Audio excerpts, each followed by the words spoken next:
President, Dr. Biden, Madam Vice President, Mr. Emhoff, Americans, and the world. When day comes, we ask ourselves, where can we find light in this never-ending shade? The loss we carry, a sea we must wade. We've braved the belly of the beast. We've learned that quiet isn't always peace, and the norms and notions of what just isn't always just is. And yet the dawn is ours before we knew it. Somehow we do it. Somehow we've weathered and witnessed a nation that isn't broken, but simply unfinished. We, the successors of a country and a time where a skinny black girl descended from slaves and raised by a single mother can dream of becoming president, only to find herself reciting for one. And yes, we are far from polished, far from pristine, but that doesn't mean we are striving to form a union that is perfect. We are striving to forge our union with purpose, to compose a country committed to all cultures, colors, characters, and conditions of man.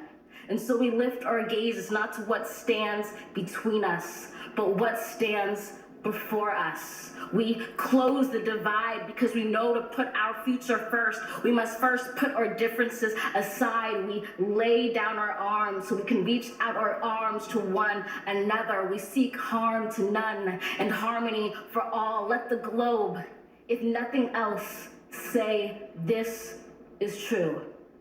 That even as we grieved, we grew. That even as we hurt, we hoped. That even as we tired, we tried. That we'll forever be tied together, victorious. Not because we will never again know defeat, but because we will never again sow division. Scripture tells us to envision that everyone shall sit under their own vine and fig tree, and no one shall make them afraid. If we're to live up to our own time, then victory won't lie in the blade, but in all the bridges we've made. That is the promise to glade, the hill we climb, if only we dare it. Because being American is more than a pride we inherit. It's the past we step into and how we repair it. We've seen a force that would shatter our nation rather than share it, would destroy our country if it meant delaying democracy. And this effort very nearly succeeded. But while democracy can be periodically delayed, it can never be permanently defeated.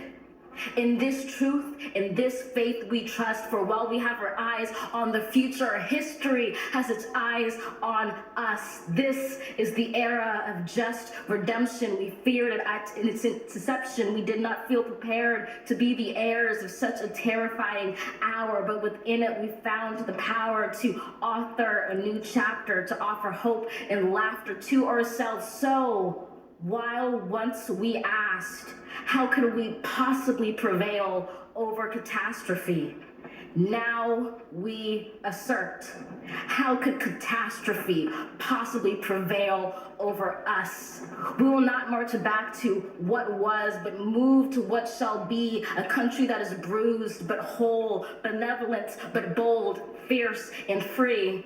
We will not be turned around or interrupted by intimidation, because we know our inaction and inertia will be the inheritance of the next generation. Our blunders become their burdens. But one thing is certain: if we merge mercy with might and might with right, then love becomes our legacy and change our children's birthright.